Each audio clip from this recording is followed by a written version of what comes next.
Howdy, folks. It's Not Jay with episode 61. I just realized I didn't give it a title. So, whatever. I've got Jeff from Hex to Hex with me. Hello. He's cleaning up from his the scenario he just played. Scenario, was it 2 or 3? 3 from Into the Woods. Yes. Battle of Shiloh, a brand new game from GMT that apparently he loves. Oh yes, quite. And we'll be digging into that here in a little bit more detail, because tonight we're doing an update, a hobby update. What everybody's been doing. We should have McMurray on here in a little bit. I think Warmutt's going to be popping on. And we might even get a Todd sighting. Wardrobe plays World War II. So we'll get everybody involved as to what's going on. So before we get too far into it, though, I got to do my normal housekeeping. As you know, I am a huge fan of Wiley Games' Fistful of Lead. And I don't have it yet. I'm hoping to get my copy, my softback copy this weekend of Galactic Heroes. Version 2 is out now. You can pick it up. I think it's $10 for the PDF. I believe it is $25 for the full color paperback copy. Let me double check here at wiley-games.com. It's $35. I'm sorry, $35. But that's going to be $35 well spent if you are into sci-fi. And what you get with that $35, of course, is the new updated and fixed rules for Galactic Heroes. You're also going to get the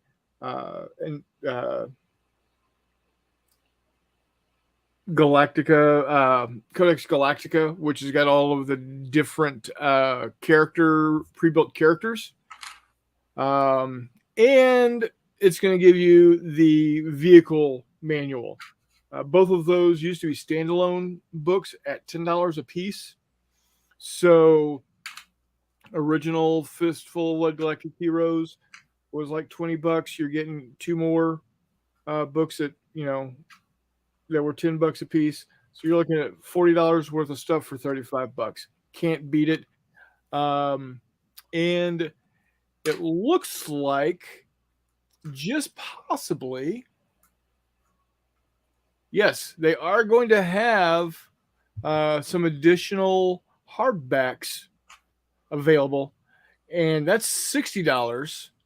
And what you get with that is everything you get in the paperback version, the soft cover version, but you also had Starfighters. That's another $15 worth of stuff, as well as some other things available. So got to have it's good stuff there.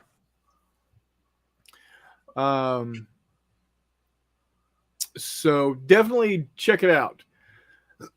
Speaking of why I would be getting the soft cover version this weekend is, well, it's March to Victory. I've been talking about it for a while now. March to Victory is the newest gaming convention in the Kansas City area, in the entire Midwest, in fact. We're going up against Adepticon, but you know what? I'm going to have more fun than people at Adepticon. You know why? Because I'm not playing in any stupid tournaments. That's why. Plus, get to hang out with all my friends from the Kansas City area. McMurray is going to be there. Jay Wiley will be there.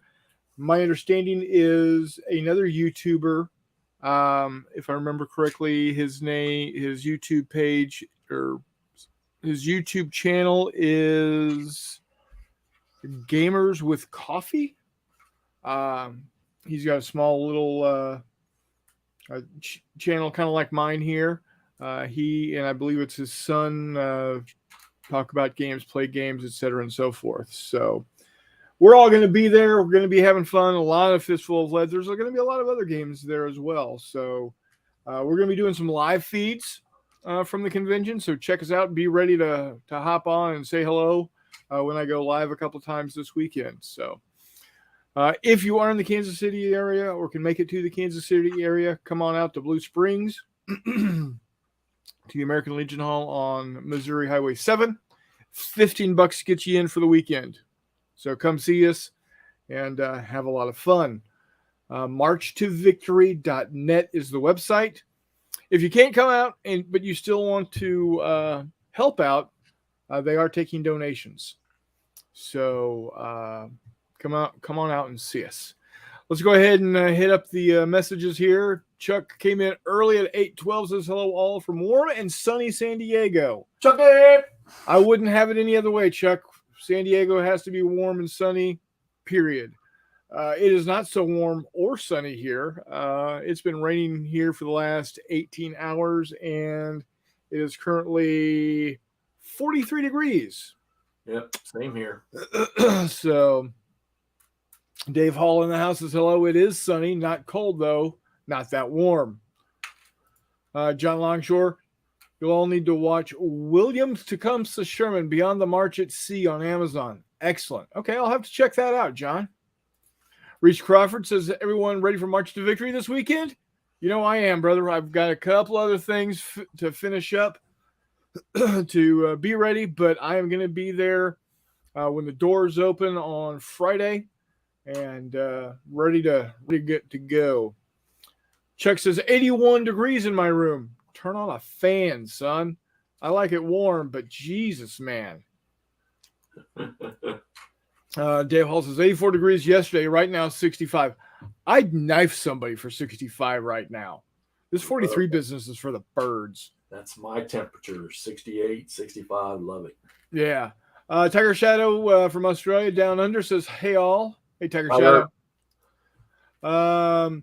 See, where we're coming into spring, they're headed into fall. So they're going to be going from 33 and 32 Celsius down to, 27 and 28 Celsius. John Longshore says 78 degrees in my room. Need to tell my wife to turn off the damn furnace. Mine is bundled up on the couch in a quilt with 2 cats and a dog currently. There's some warmth. John says, Hexy, your ceiling lights are burning my eyes. Those aren't his ceiling lights. Those are his old man lights hanging low over the board so he can see the tiny ass chits. Sorry, can't help you with that one. I'm going to turn it this way. There you go. A little better. There's the ceiling lights up there. But they're not as daunting. So we'll go ahead and start with you, Jeffrey. All right. Obviously, you got a hold of this new game, Into the Woods, The Battle of Shiloh by GMT. Yep. Is it a system game that you've played before? Is this one of the America Great Battle Civil War, whatever it is? Great Battles of the American Civil War, and they've been coming out since the 1970s. The original system designer, Richard Berg, has passed away, and I got to meet the new designers this past Friday in Gettysburg. Dick Whitaker. I didn't get to meet Bill Byrne. He wasn't there, but Tom Fernbacher. Great bunch. Met a couple of players up there. Got to watch some people play. Got to watch one learn how to play. Got to chit-chat and watch a tour guide of Gettysburg play. And made a couple of good connections up there with them. And can't wait to do it again. And next time, maybe I can be a little more. I'm one of these that don't like to go away from home too long. Yeah. If you send me away to go watch somebody play a game that I love, I'm going to want to get home and play the game because I'm a solo player. Everybody knows that. So right. But it was a blast. Got a lot of chit chat. Got a lot of good insight on future games to come and box packages, but I don't, like I said, I don't think I'm allowed to say anything. So That's fine. So I'll leave that alone. But let me tell you something. This system is not going to die. And there's a butt ton more that you're going to see coming. That's a good thing. Yes. That's a good thing. So how many hexes out of 5 are you giving it? Oh, I'm giving it 6. 6 out of 5 hexes? Yeah. Yeah. All GBA CW games. Would play again? Oh, in a heartbeat. Eventually, I'll get the campaign up and play it, but too many other things I got to do right now. Understandable. So what's going up after you get finished taking down? I don't know. I don't know if I want to put another one of those up. Of course, I might have a couple other games around here somewhere that I probably need to play. A couple? Yeah, but I still got a couple of bookshelves worth. I still got this monstrosity. What you got going there? Is that Gadarian's Blitzkrieg? Yeah. Yep. Still working on that. So, ladies and gentlemen, I present to you wardrobe. The wardrobe. And an excellent looking table, sir. If you're wanting to talk, you're on mute. All right, he's going to ignore us. That's okay. Anyway. Hello. Howdy. There he is. You know what? That concerns me because I just recorded a video on StreamYard. Was I muted the whole time? Oh, Lord. That would have that will suck. And I can watch it. I can narrate it the whole time. There you go. Wow. All right. The cool thing is I can drop it and then cut out all the dead spots and narrate what happens. There you go. Exactly. John Longshore says Sherman is always one of my favorite ACW generals. Was the North's true genius. I can't say the same about how he handled Indian affairs after the war. We're using the same strategies. Fair enough. And he says very pretty, Todd. Thank you. A picture is worth 1,000 words, except when you're dealing with video. And then, well, what you could do is you could, in post, make it all black and white with scratch marks and have a piano playing in the background and put up title cards. Oh, there you go. Where have I seen that before? Every movie you watched when you were a kid. Hey.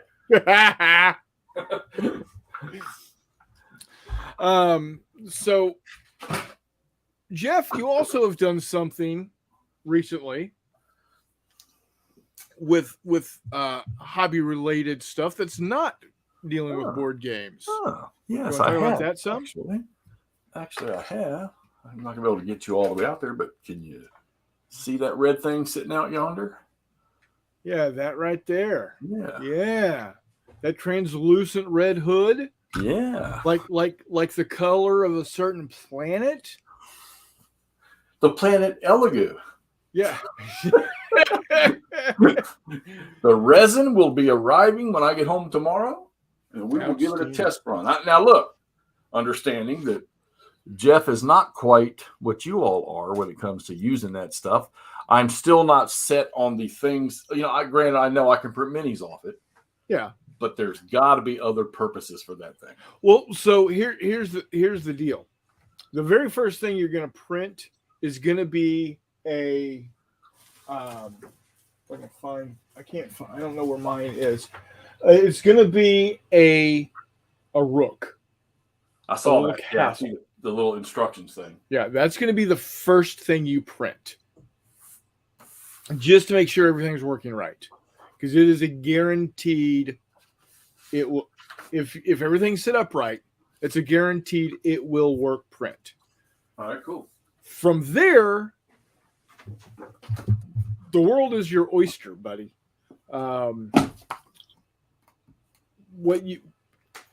The possibilities of using it to make stuff for board gaming, there's some potential there. Right. Like dice towers, you could print. Yeah, I would probably try to figure that out because I don't want a super large one. I got one of them.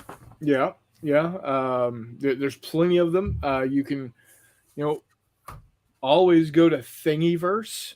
And remember, you talk about how, McMurray and I have a lot of a lot of experience. Well, you know what?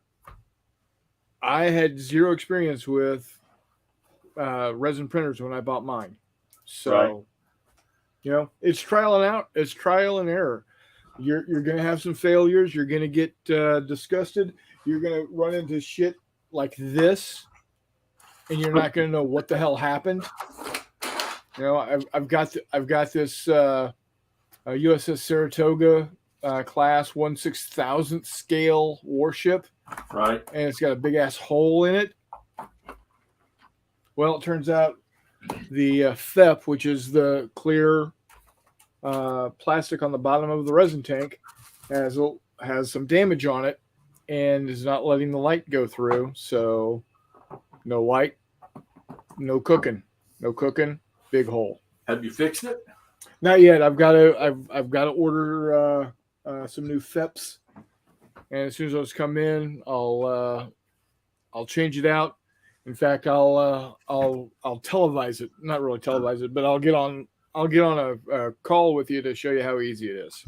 Yeah. Well, you've already seen my approach to hollering at you all instead of reading instructions. I got a sort of a question here. Yeah. Get my camera up here. It's something I'm thinking about doing. Oh, let me change cameras. John Longshore says you should do a 3D dogs playing poker diorama. Gee, John, hasn't that been done to death on wall hangings? Yeah, but this is 3D. So I'm thinking about, granted, there's 4 of my bookshelves, one over here still too. So I'm thinking about taking my games, pulling them off the shelf, and taking the American Civil War and not concerning which company has made the games, all the pretty ways people put boxes up there, but putting my Civil War games in time sequence. Oh, there you go. From 1860 to 1865. Yeah, whatever the battles were fought, and put the boxes up there in sequence, and then that way I can look at the box and I can go through the years. That'd be cool. Somewhat of a sequence. I think that'd be cool. Do that with World War II also. Yeah, well, I would do it with all of them. Yeah. Yeah. Of course, 80% of my games are Civil War II. So. Now, with World War II, would you do it also? Would you separate it out by theater also? Oh, that's a good point. So no, I think I would stick to, unlike the Civil War, where majority of your battles are 1 or 2 days. Pretty much, it's easier to classify those. The World War II stuff is it stretches over months in some cases, but it can be done. Yeah, that's a good point. So I'm thinking about doing that here sometime. But I got this new toy out here to play with, and I'm sure I'm going to want to mess with that tomorrow night. Definitely. So Todd. Yeah. What have you been up to? Well, I finished my Stalingrad 42 game. And I playing Iron Cross on this table, 1940. Germans attacking this village, have to take that square over there. It's just finished turn 2 of 7, maybe 8. And also just started setting up Hanu board game from Goss Decision Games. But I thought I'd go with an easy game here, so I'm playing Iron Cross right now. Give myself a break mentally. Good times. Yeah.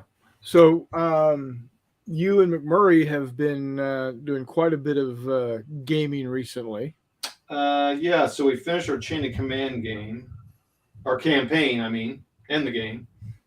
At Jimbo Gap, correct? Jimbo Gap, also 1940. That's why I'm using 1940 troops, because that's what I have out. So there you go. Yeah, that was a disaster. The French lost. And you can watch my video. It's called Fast and the Furious Jimbo Drift. Right. Yeah, because it lasted all of 13 minutes? Oh, 10. No, that was short. Basically, the 222s just went down this road in 3 phases and zoomed off the road and won the game. There you go. Not a shot fired, and I only got some troops on the ground, and they had morale tokens shock put on them because of Stuka attack. So There you go. And I failed 5 rolls to get people on because of that Stuka attack. So, good times. Fun chain of command game. We had 2 games that lasted 10 minutes. I mean, I'm not bitter that it took me 2 hours to set up the table. That's cool. Yeah, but the table looks great. Yeah, and I get to use it for Iron Cross. So there you go. It looks really good. I'll probably also use it for Blitzkrieg Commander or something. You know, I figured took all the time to set it up. I might as well enjoy it for a few times. Didn't you say that system has hidden movement ability, or? Yeah, so so they do have hidden anyway in the game, but there's a player has kind of adapted the rules a little bit and made some changes, and you use these little hidden tokens. You can buy the rules, you can do it this way. But then he came up with a system that's a little different than the rules as written. And he uses these cards. And when you go to spot somebody, you flip a card over and it tells you, if it's infantry, it's not spotted, but lost direction, place hidden marker, blah, blah, blah. Or you can say if it's a tank within 12 inches, you see it, or it's a variety of things. So it's kind of a fun way to do spotting instead of just like rolling a die. Right. So that's cool. On my very authentic and World War II cards. Nice. The famous Nazi beholder. Yeah. Well, beauty is in the eye of the beholder. Dun. Boo.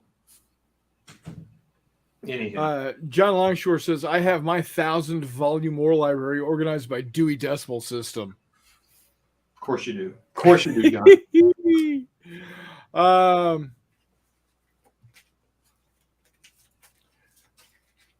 Anyone experimented with hidden movement in a 1-to-1 scale skirmish? That'd be hide and seek, Reese. Yeah, you could use this kind of system too, though, really. I mean, just have the tokens and... Well, unless you want to... If you're talking about, like, true hidden, and that's like having 2 tables set up and blind. But if you just mean like this, you could do this with skirmish too. At March to Victory, I will be using spoofed hidden movement for my Battle of Endor. And you'll see how I do that in Fistful of Lead. So, and that's close to a 1-to-1 scale. I mean, they're moving as a team of 5, but the concept would be the same. So what I have is I've got 2 large tokens. One is marked with a little black mark on it on the underside, and that states that's the real group. The other one is a ghost group, as it were. It's exactly what I'm doing, Reese, as I'm explaining it to you now. Do I have here? So I've got 3 groups of 5 rebels, and they're going to be tramping through the woods on the forest moon of Endor. And so you can see I've got blue tokens, I've got red tokens, and I've got green tokens. On the back, that one, and they're set like this, and this is how you move them around. And on the back, this one designates where the real group is. And so the rebel player will move these, 5 inches, which is normal movement. You can creep with them if you want to. Only go 3 inches. So they're even more difficult to see. And for them to be seen, the Imperial player is going to have to do a spot check. And how they do a spot check is they will roll as if with they'll roll where anything in the woods is considered long range. Doesn't matter how far they're going. or how far away from the woods they are. As soon as they start looking into the woods, it's long range, and they can only look 6 inches into the woods. So, or the forest, or the jungle, or whatever you want to call it. And then they have to roll to hit.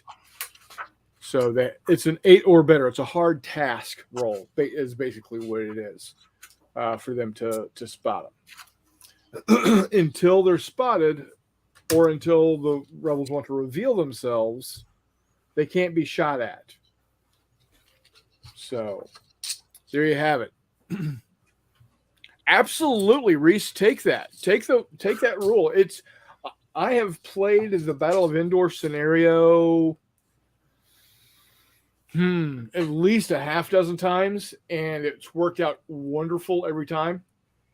I am going to be having my Tantive 4 scenario run for the third time at March to Victory. I've played it once with just my brother Jay, and I've run it once with my brother Jay and some friends of ours.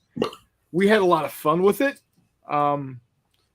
Very unexpected things happened based off of deployment, but fun was had. So it's not going to be. It played out a lot better than I had hoped. So I think it's going to be a great time. Just to show off some of the stuff that my brother did for me. Just doing he does really good with doing dry brushing. So I think it looks good enough for this weekend to get us going. Looks great. Yeah, it does. Nice, very nice. And then I've got those are 3D printed. Yes, they are. And then I got to finish this one up. You telling me that 3D printer has enough room to do that stuff? Not yours. This one was done on my big FDM printer, my filament printer. Filament printer, yeah. But here's one that's again good enough for government work, I think. Yeah, it's going to be interesting. I hope you all put film and video of that together. Oh, absolutely. I plan on going. I plan on going live. Does the hotel have the ability for y'all to do that? Well, we're not in a hotel. We're at American Legion. Oh, I've been told there is going to be Wi-Fi. Okay. So, and it has been requested by the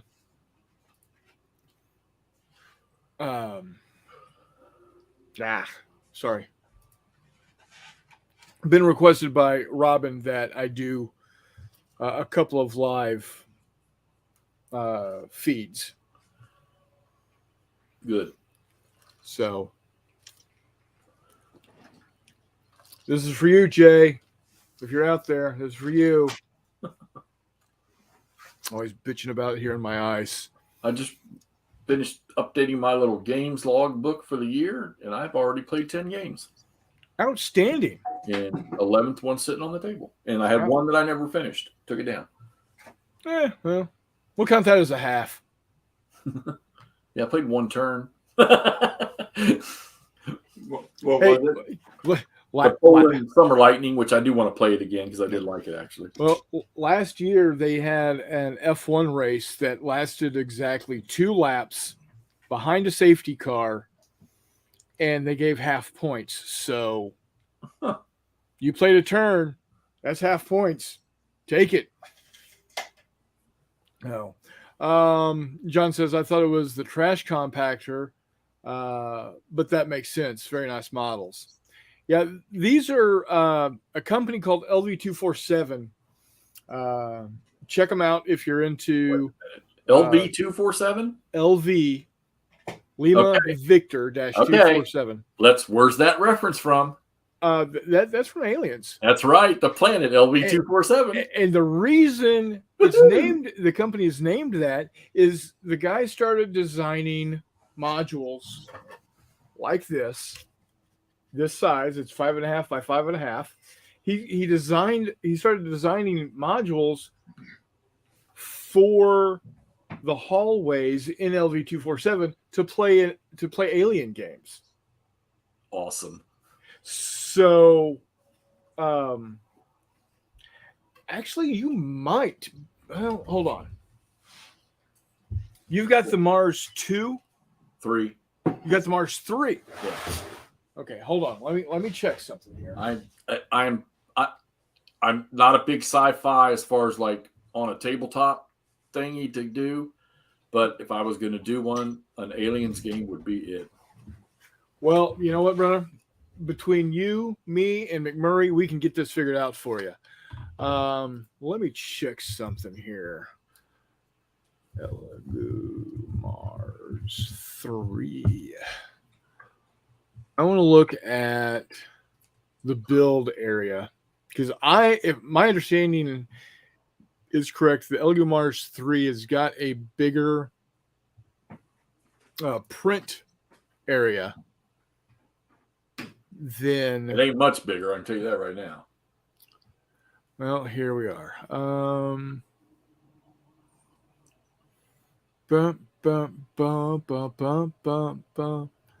Let me get my tape measure.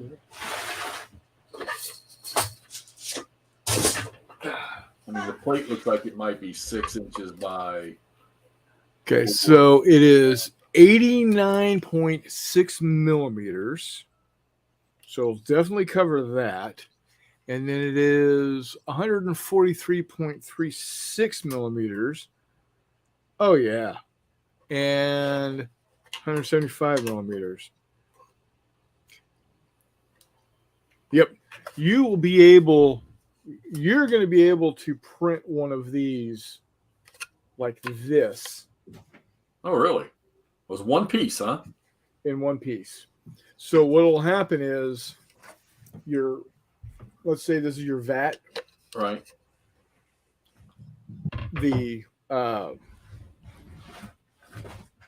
Can you imagine the expression that's going to be on my face when I print my first successful thing out of that device? Okay. So let's say this is my vat. Right. The build plate comes down. Light shines through the bottom.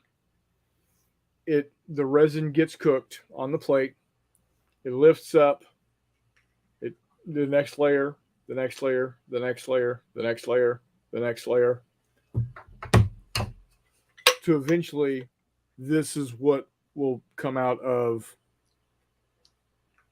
the vat. Gotcha. Just like that. Pretty cool. He says, don't do it. He's already bought it, John. It's already done. And because it's all... So the best way to explain this to somebody that doesn't quite have a full grasp on exactly the difference between a resin printer and a FDM printer, or this is an SLA resin, FDM filament printer.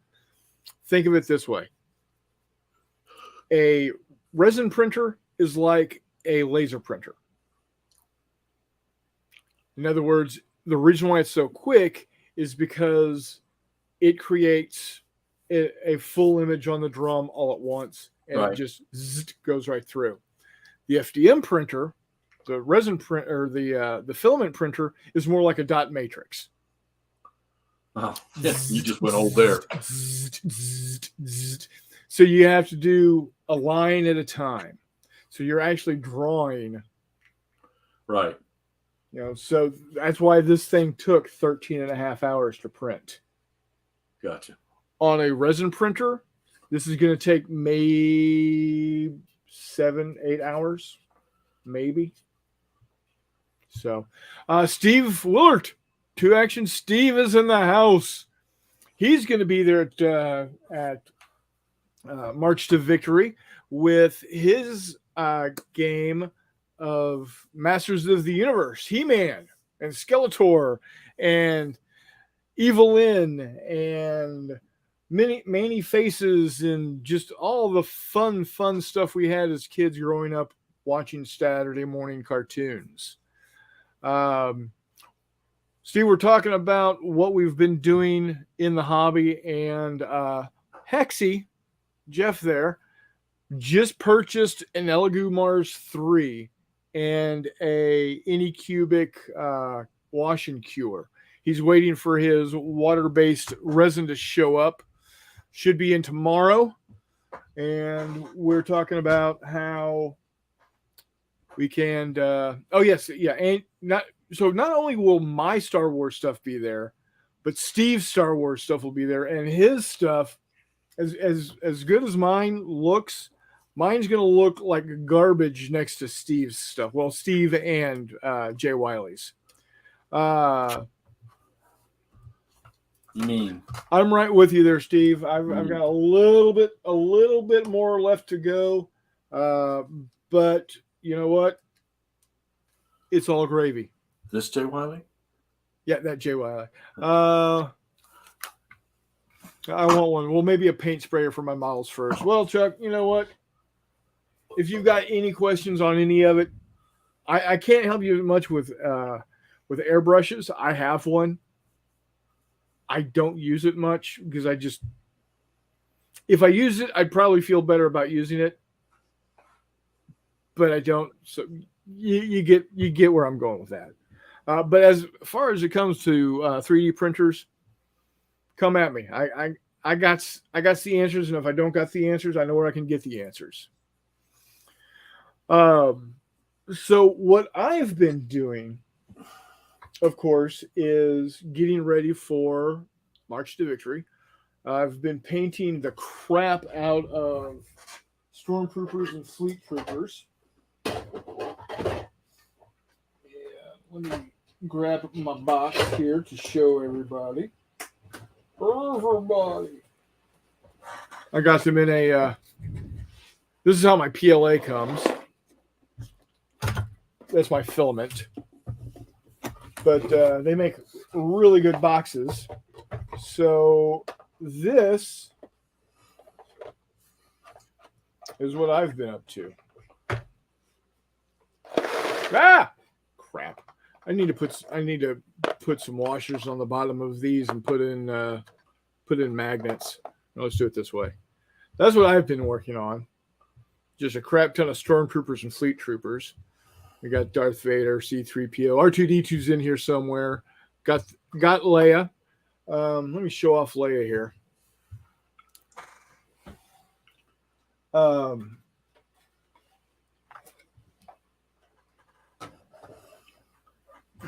She is actually a 3D print.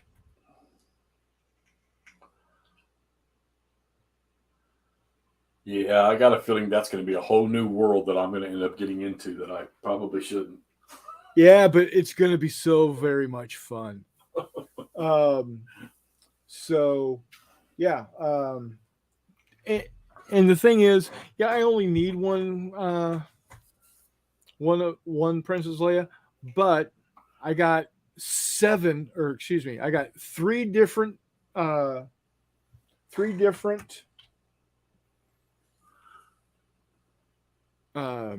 poses for her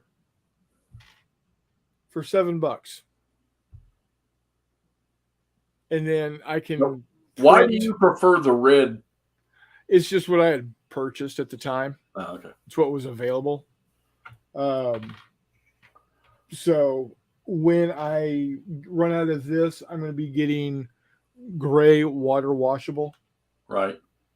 So make it look more like a miniature.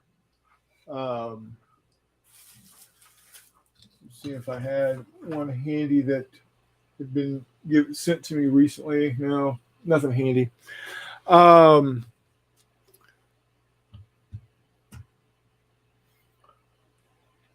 Steve says, I'd love to get a printer, no room with 4 girls. Well, but you also got Jay handy. He's got a plethora of printers in his basement. So Jay Wiley, not my Jay. John says, so if your wife takes a big piece of your birthday cake the day before your birthday and surprises you tomorrow with a cake, with a piece missing. Oh, never mind. I'll let it slide. If your birthday is either today or tomorrow, happy birthday, John. I don't notice the smell. What really is a stronger smell is the IPA, the isopropyl alcohol that's in the wash vat. So, yes, Dave, it is a 3D print cess. Nice, thank you. Chuck says tomorrow is a terrain day. Going to build a rock wall for my games with rock. Outstanding. The resin, as long as you've got it clean, knock all the excess resin that didn't cure off of it. That's why I spent the money on the clean and cure system from Anycubic. Yep. As soon as they come out of the vat, I let them drip excess resin off back into the vat, into the tub, take it out, and I put the whole build plate straight into the basket, drop the basket into currently IPA, because I've got an IPA. I've got alcohol soluble resin currently. Run it for 12 minutes. When it comes out, I can then pop it off of the build plate, pop the supports off, and then throw it into the cure. 12 minutes is good enough for me. And then I can prime it. Good to go. I use a Krylon flat spray paint. I don't see the point in spending $20 on a can of rattle spray that you buy from Army Painter or Citadel Games Workshop, when I can buy basically the same thing for $4.50 from Walmart in whatever color I want. So, which one do you want, Steve? You want all three? I'll print you all three. I'll bring them to you this weekend. If you want one of all three, I'll bring them to you. So I've got, this is the one I'm going to be using on Tantive 4. Then you've got this one here. Now her gun did break off when I pulled the supports off, so just be careful and you won't have a problem. And then you've also got this one. It's her with the Stormtrooper blaster. I'll print you all three. Yeah, and I'll get that started. I'll get that started tonight and be ready to go. So you'll be all set. Yeah, okay, so tomorrow. Well, happy birthday, John. Everybody say happy birthday to John. Hey, I owe you one for Bib Fortuna anyway, so, you know. Happy birthday, John. Reese says Krylon and craft paints are hard to beat. Yeah, well, to tell you the truth, back when I was really, really painting a lot on my 1/2400th scale World War II ships, you know, these guys here, this was painted with craft paint. You know, 87 back then, 57 cents for a big ass bottle. So let me see if I can get a little bit bigger ship here. Hold on. The fact that I have this stuff just right at hand sometimes spooks me. Yeah. You got the Frobisher.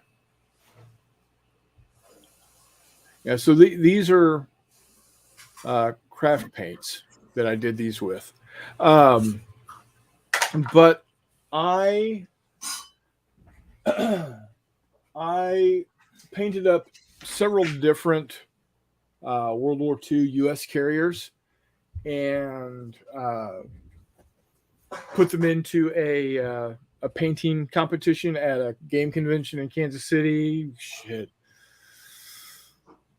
25, 26, 27 years ago. And they won, they won, I don't know if I can't remember if they were best in show or if they were people's choice. Either way, I got first place in a painting contest with my ships being painted with craft paints. So, That's good. Yeah, John, he's got the bed in his game room because his wife contracted the plague. So he's got to be separated. Yep, I get to sleep in my game room. That's kind of cool. Yeah. But yeah, it's a bummer. But she's doing all right. Yeah, hopefully she's doing better. Just kind of the same. Head cold, chest cold. So tested this morning, still positive. So yeah, fun stuff. So thanks for asking. Okay. Steve says, I use $2 flat black paint from Home Depot for primer, craft paints from Hobby Lobby for figs. I only use Citadel Mullen oil for shadow and tinting. Craft paint is all how you use it. Exactly. Yeah, it provides good coverage. It works well. And honestly, they've got way more color options with that craft paint than you do with even Citadel and all of their stuff. And you get a lot of it. Yeah. And I mean, to me, the best craft paint I've used is that apple barrel stuff around here. Yeah, apple barrel is good. And I really like that, and turn it out with a little water. Exactly. And get the bigger bottles for terrain. Definitely use craft paint for terrain. Oh yeah, definitely. So. John says, yeah, I think miniature game companies don't want you to think you can do everything on the cheap, and you need that $5 pot of white. Huh. If you're finding Citadel paint for $5, show me where. That stuff is crazy. John says, oh, sorry, didn't know. Hope for a speedy recovery. That's okay, John. Everything's cool. Thanks a lot, John. Happy birthday, John. Yeah, thanks a lot, man. Now I'm crying. Yeah, you're laughing on the inside kind of clown, right? Chuck says, I sleep in my game room. The recliner just about worn out. And then Reese says, I mix my own washes from craft paints too. Not great, but it works. Hey, I used to do that. A lot of my black washed stuff was just 50-50 black and water. Future clear wax. That works too. So, something else I've been working on, or I'm going to be working on, are these little guys right here. Let me find the one I want to show off. Where are you, baby? Where are you? Hold your votes. There we go. Yeah. No, that's Arkansas. I will eventually find the one I'm looking for. Oh. Well, here's the Arizona. If you can't tell, it's got a hole in it also. Right at the turret. Actually, that's not the Arizona. That's actually I believe, Colorado. But it's got a hole in it. Well, where are you? I was hoping to show off my little USS Texas. But I can't seem to find her. So instead, I'll show off USS Arkansas instead. This is a 1/6000th scale. here you go. Yeah, 1/6000 scale USS Pennsylvania. Itty bitty tiny. That for point of reference, that is just over 1 1/8 inches long. Chuck says Army painter washes work really well over my Walmart craft paints. Yep. And I used to just use various shades of India ink as washes back in the day. Worked pretty well, but I have so many more products anymore. Yeah, definitely. So what I'm wanting to do is I'm wanting to play this scale using these models that I think we can almost do no ground scale compression. So if I wanted to do like the Battle of Surigao Strait, I can print up every ship I need for the Battle of Surigao Strait, and it's just about on a single build plate. Maybe 2 build plates will get me completely done. And it's going to take about an hour and a half for each build plate at most. That's the other nice thing about the resin printers is since every layer is printed, or each layer is printed at the same time. That's what makes it so much faster. Whereas with the filament, each layer you actually have to draw out everything. On the resin printer, the entire layer is done at a time. Then it comes up. Next layer is done. Comes up. Next layer is done. Comes up. So it's much faster. Oh, here's my Texas. Here's my USS Texas. I mean, for 1/6000 scale, of course, the cat hairs don't help. At 1/6000 scale, I mean that's a pretty fair likeness of the ship, to be honest. You know, being able to see each of the individual 5-inch gun mounts. Let's take a look here at here's the Iowa. Here's the Iowa class. And you've got the individual, you can see the individual 5-inch gun mounts also there. So, STL, well, so there is this guy on, what is that website that you go to download PDFs for games? War Game Vault. There's a guy that has put out on War Game Vault just about all of the American battleships. He doesn't have West Virginia, unfortunately, but at this scale you could probably find something close enough. Got all Japanese ships, German ships, British ships, etc. And he's got it set up.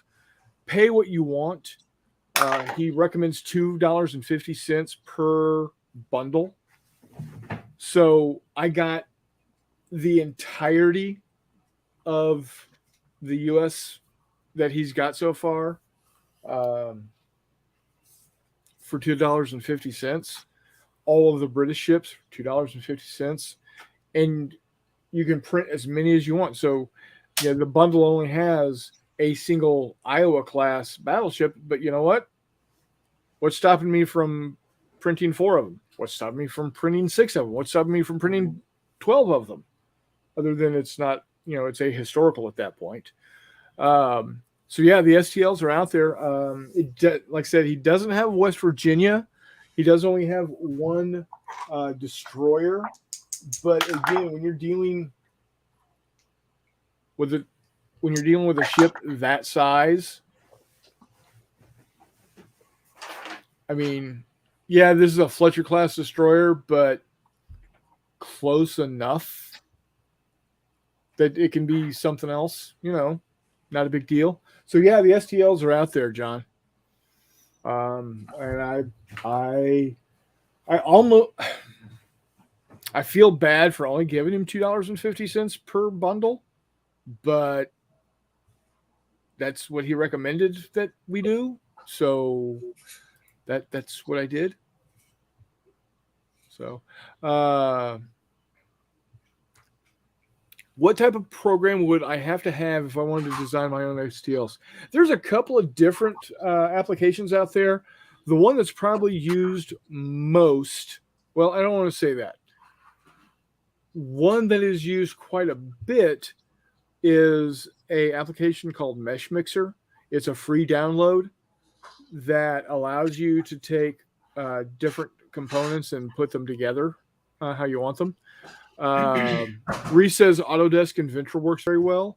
There's quite a few different applications. As long as it can generate a 3D image that can be saved as either OBJ file or an STL file, you're good to go. Because once you've got the OBJ file or the STL file, you put that into your slicer software for your particular printer. So, for instance, for my resin printer, I use Chitubox, Chitubox, Chitubox.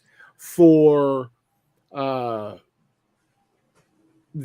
my Raise 3D into filament printer, I use a piece of software to slice, and it comes with, and these come with the printers. It's called Idea Maker. So I've got Chitubox and Idea Maker are my two slicing software. And what that does is it takes that three-dimensional image and slices each level to encode it for that particular printer's language to say, okay, you're going to print this layer, and it's going to look like this, and it's going to print this layer, and it's going to look like that. Great way of thinking slicing. If you remember in the old movie Tron, when Jeff Bridges is sitting there in the chair tapping away at the terminal and he gets zapped by the laser, he's being sliced. Now I'm showing my age by referencing Tron, but if you're around my age, you know what I'm talking about. I'm younger than you. Horse shit. Not gonna happen. Not gonna happen. You're pushing 60 this year, aren't you? Couple more months. Yep.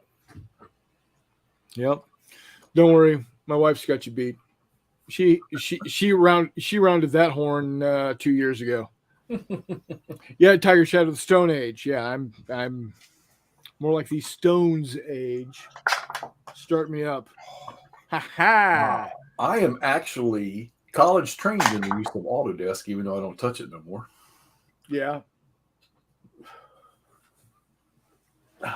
I was going to be. Huh? I was going to be. Never happened. I also took a course. Took a course in ArcGIS, ESRI ArcGIS. That's my thing. That was a long time ago. I would hazard to guess that things have changed so greatly with that application that if you sat me down in front of it, I wouldn't have the faintest idea of what the hell I was doing. Well, the product that you would have started with would have been ArcMap. And they are actually, that the lifespan of that is only about another 2 years. ArcGIS Pro is their thing now. All my girls use ArcGIS Pro, but me, I stay in ArcGIS Desktop because, actually, I take it back, its lifespan is another 4 years, I think. Yeah. And I'm going to retire in just over 3. Well, there you go. Boom. Done. You're set. Go work at Walmart as a greeter. Welcome to Walmart. Get your crap and get the hell out. What are some of the other things I've been doing?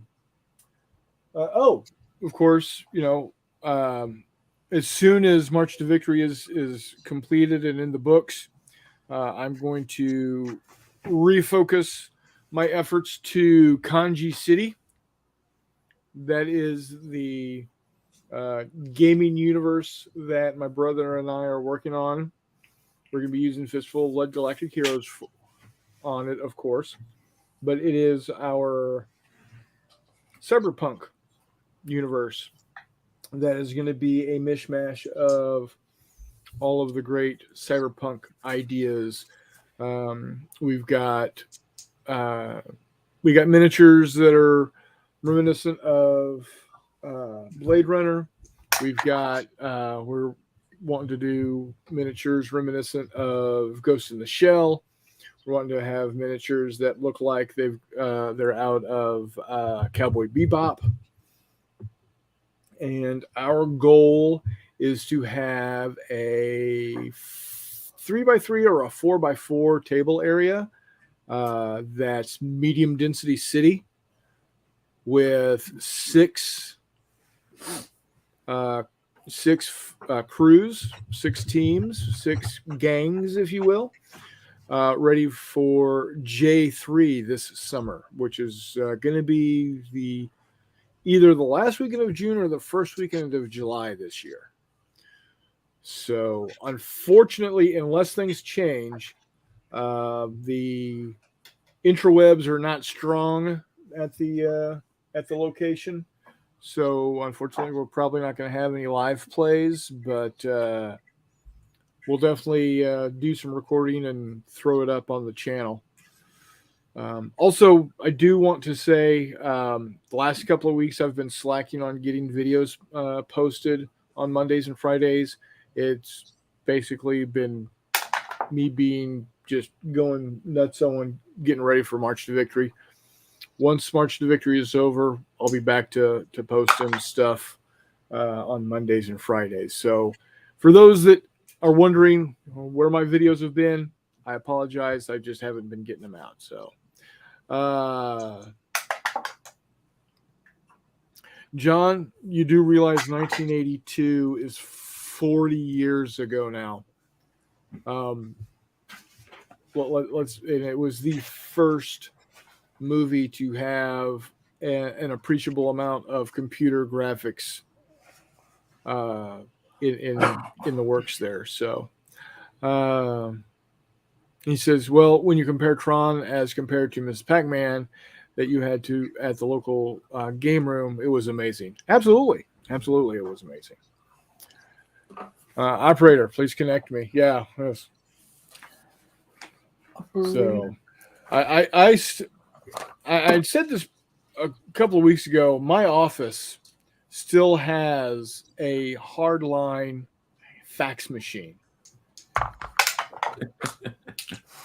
So I still hear the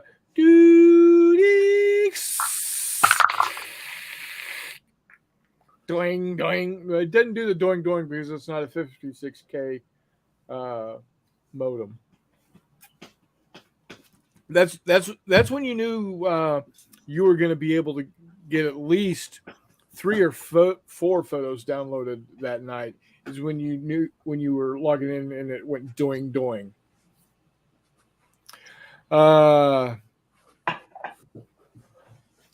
Can't remember what I had for breakfast, but I can remember what I had for breakfast in 1982. I can remember what I had for breakfast in 1982 also. Raisin Bran. Because that's what we were allowed to have. Where can that work on landlines?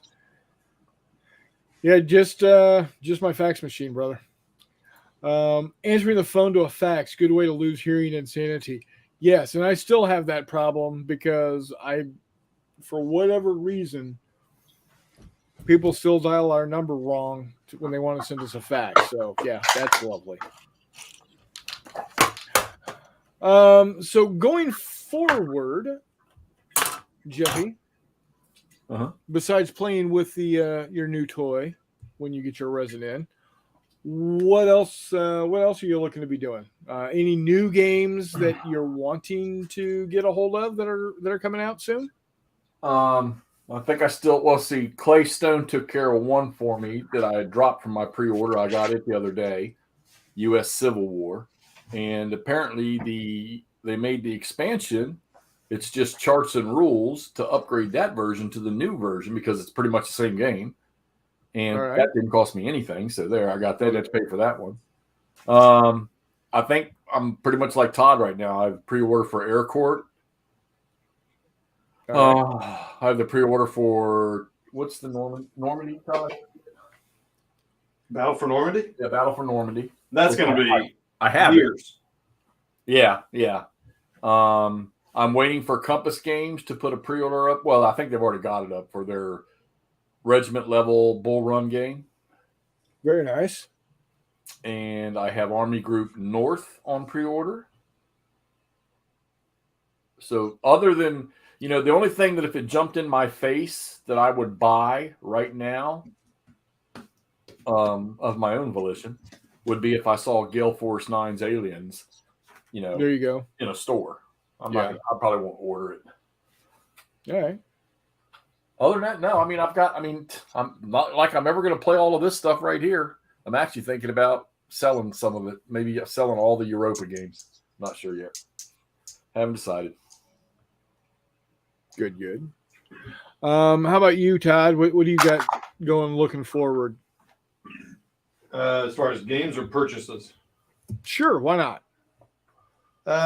Purchases. I've got Yanks on the way here for ASL, so I'll have pretty much the whole OOB for World War II in ASL when that gets here. That should be here in a couple days. Cool. And then I have the same two that he's got on pre-order, Air Corps and Battle for Normandy. Battle for Normandy will be years. We both own it, so we're just waiting for the updated version, but goodness, why even think about it? And then Air Corps should probably be this year.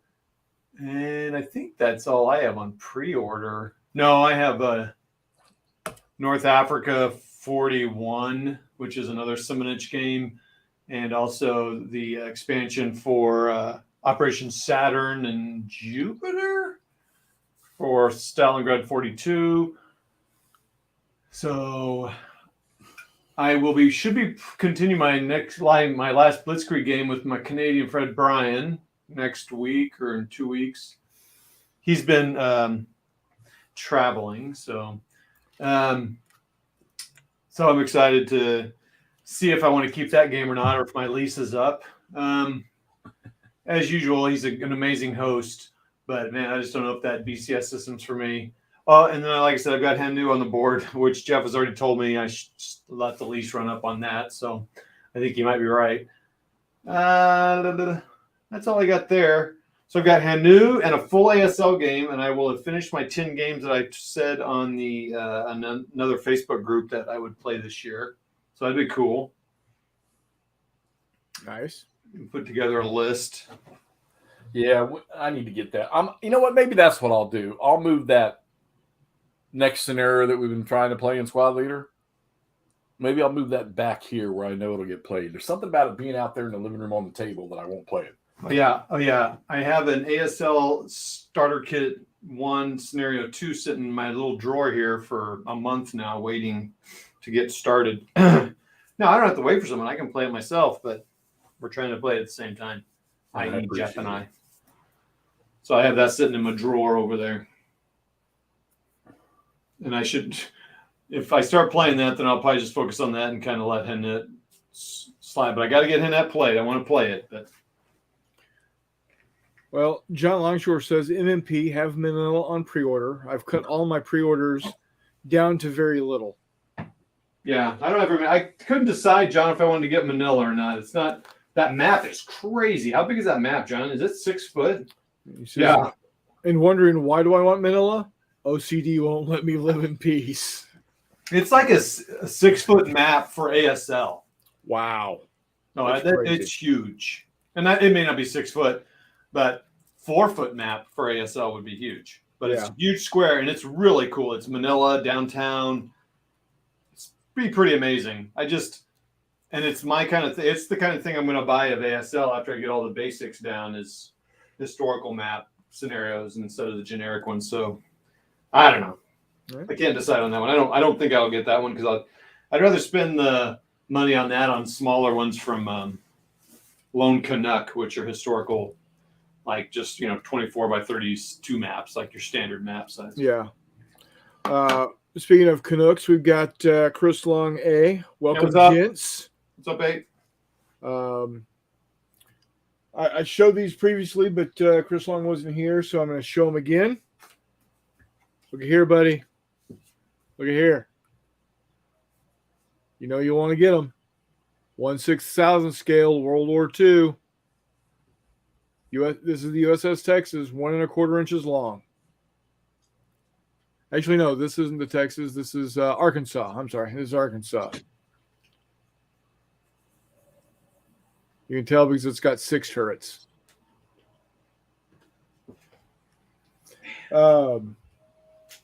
Yeah, I will post the link to those STLs in the various locations. You know where they are. Here you go. Here's Texas. Damn it. That's 1 1/4 inches. Oh, Pete.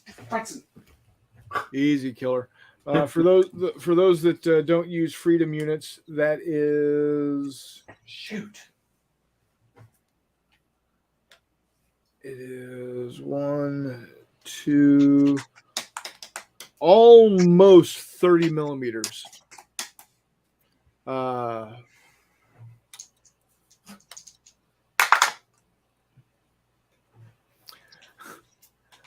Let's see. John says, I think the rule is if you pass on ASL, HASL, you'll never have the opportunity again unless you regrow arms and legs.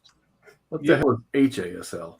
Historical ASL. Like, so the Battle for Manila, it's a historical, it's not geomorphic maps, it's the historical scenarios. Like our Market Garden one we just bought? Yes, that's HASL. John, I'm waiting for your garage sale, and then I'll get them all. Right? Yeah, Chris Long. These are a guy has STL bundles on Wargamer Vault. It's pay what you want. He suggests $250, and for instance, the American bundle is. Hold on here. Let me pull it up. The American bundle is Missouri, Washington, Alaska, South Dakota, Tennessee, Oklahoma, Pennsylvania, New Mexico, New York, Wyoming, New Orleans, Atlanta, Liberty Ship, LST, and Fletcher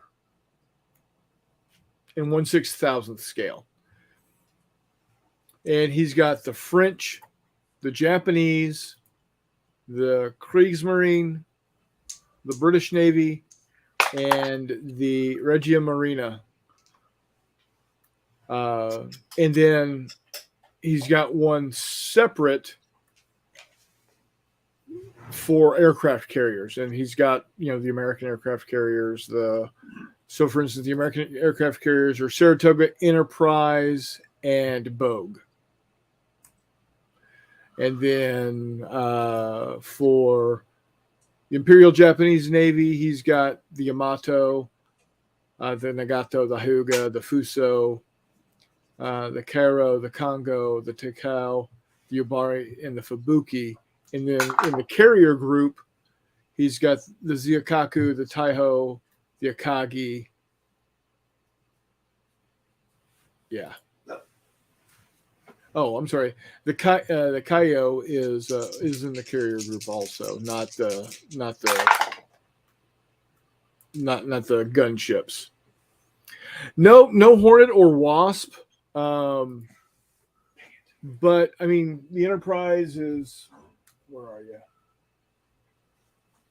I mean, to be honest, there's the Enterprise.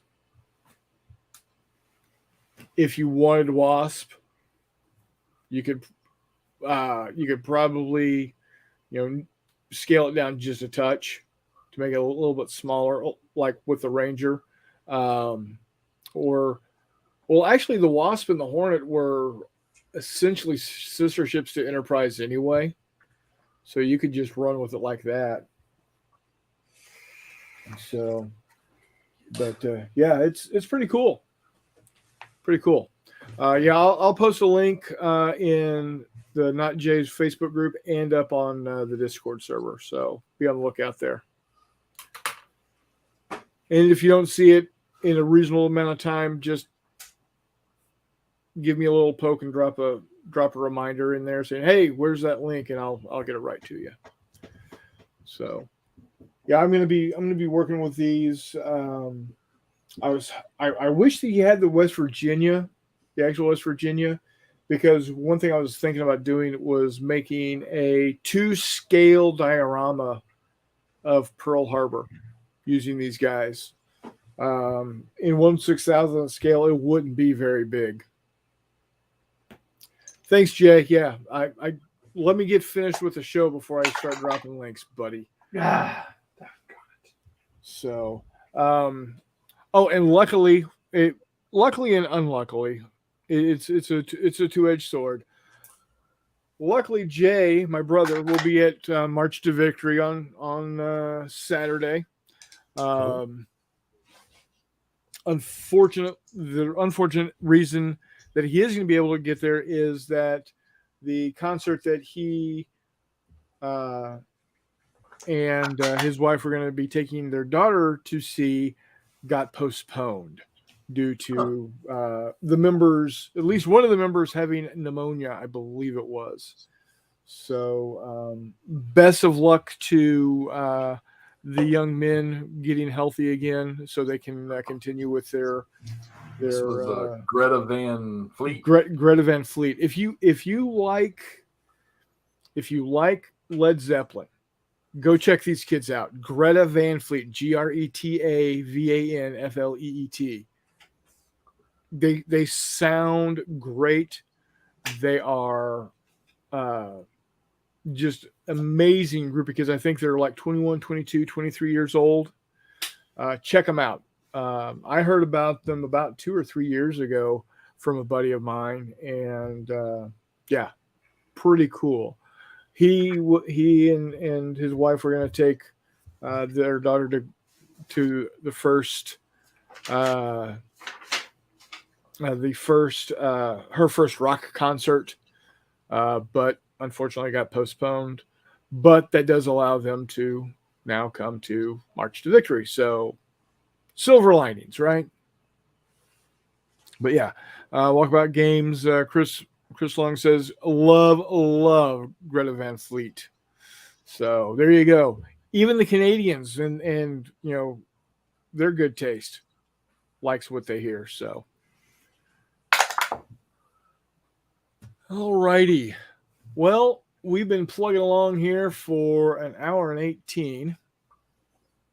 Anything else you guys want to add? I was hoping to hold out for McMurray to show up, but doesn't look like he's going to make it tonight. My Russians can't run away fast enough. Your Russians can't do what fast enough? They can't run away from the Germans fast enough. Oh, okay. They're really struggling here. I need my glasses. Oh. John Longshore says my interest in music died when the Police broke up. Sort of. Oh, fair enough. Fair enough. I have a wide range of likes and dislikes when it comes to music.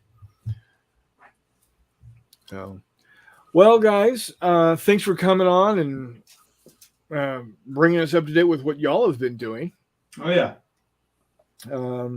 Jeff, I hope you have a lot of fun with your new resin printer when you get your resin in. Oh, you will be, when I get home tomorrow night, you will be annoyed constantly while I have 1,000 questions to ask. Hey, you know what? We'll just hop on a video call and we'll hash it out for you. How's that? I'm still trying to comprehend this tank thing. and putting my plate down there against the glass to get my level. How do you do that? Well, I guess you just take the tank off, right? Yeah. Yeah. Okay. How much am I going to pour in that tank? And that is the little tray that sits on top, right? Yes. Okay. Yep. So, like I said, when you're ready to go, give me a call. All right. We'll get together and we'll do it. Word. John Longshore says, well, let's go ahead. Reese says, come on. Reese says, looking forward to seeing y'all Friday and Saturday. Hope to see you too, Reese. Saturday, I'll have my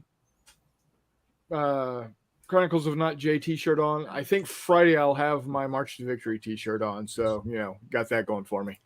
And then John says, thanks. Great show. Have a great night. Thank you, John. And again, happy birthday, sir. Yes, sir. Happy birthday, man. Glad you made it around the sun one more year.